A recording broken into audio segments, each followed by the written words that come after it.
આજે હું અને સિદ્ધરાજ બંને આવી ગયા છીએ અમારા દાદાના મહેલમાં.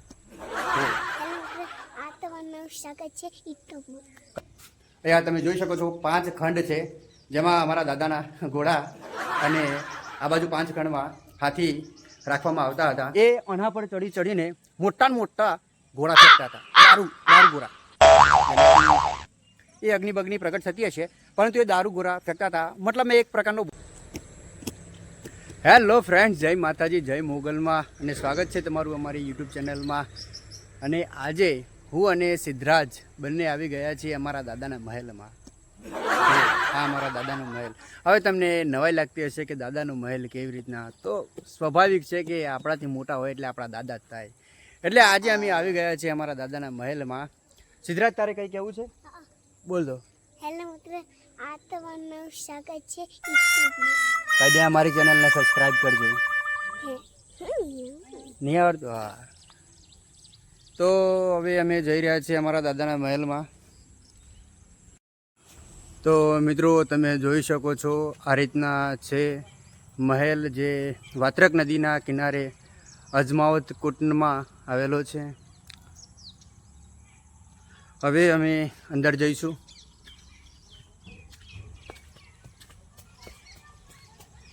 પ્રવેશ દ્વાર છે, અંદર આવી ગયા છે.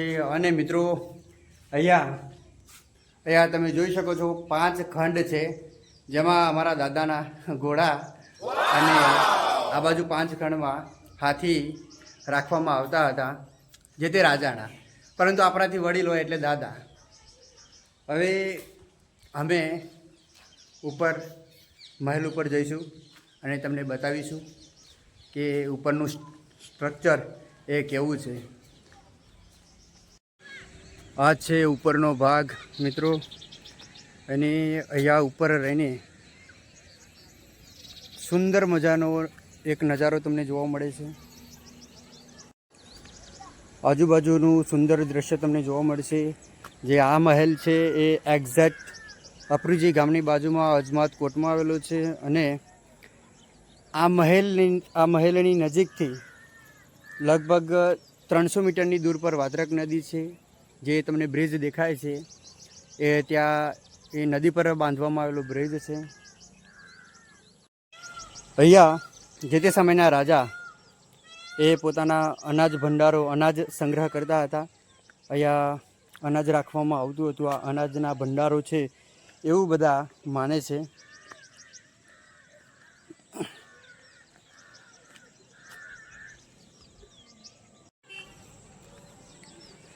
ઉપરનું સ્ટ્રક્ચર આ રીતે છે.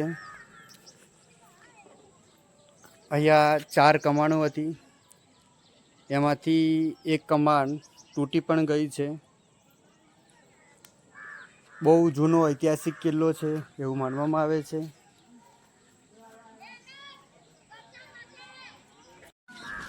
આ છે મહેલની અંદરનો ભાગ, કિલ્લાની અંદરનો ભાગ. અહીંયા ઐતિહાસિક કિલ્લો હોવાના કારણે ઘણા બધા કલાકારો અહીંયા પોતાનું શૂટિંગ પણ કરતા હોય છે. અને મિત્રો, આ છે ભોયરું. અહીંયાથી 2 ભોયરા છે, એક અમદાવાદ અને એક મહેમદાવાદ નીકળે છે, જેને સુરણ પણ કહી શકાય. પરંતુ અંદર બહુ જોખમ જેવું છે એટલે આપણે અંદર જતા નથી. પરંતુ અહીંયા 2 સુરણ છે, જે એક અમદાવાદ અને એક મહેમદાવાદમાં નીકળે છે એવું માનવામાં આવે છે. બાંધકામ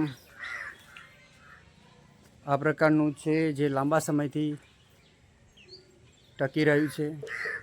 બહુ સારી બાબત કહેવાય. અહીંયા આશ્રમ શાળા પણ આવેલી છે આ મહેલની બાજુમાં. તમે જોઈ શકો છો અહીંયા બાળકો જે આશ્રમમાં અભ્યાસ કરે છે એ અત્યારે રમી રહ્યા છે.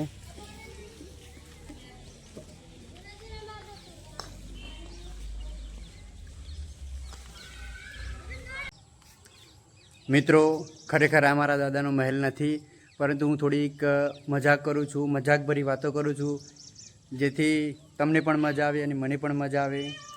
આ મહેલ બહુ ઐતિહાસિક કિલ્લો છે, બહુ જૂનો કિલ્લો છે. અને અહીંયા કયા રાજાનું શાસન હતું એ ખાસ મને ખબર નથી, પરંતુ આ ઐતિહાસિક કિલ્લો છે અને અહીંયા અલગ અલગ પ્રકારના રાજાઓએ અહીંયા શાસન કર્યું હોય એવું માનવામાં આવે છે. એટલે એક્ઝેક્ટલી આપણે કહી ના શકીએ કે કયા રાજા અહીંયા શાસન કરતા હતા, પરંતુ આ મહેલનું લોકેશન એટલું બધું સરસ છે કે અહીંયા મોટાભાગના ગુજરાતી કલાકારો અહીંયા પોતાનું શૂટિંગ કરવા અહીંયા આવે છે.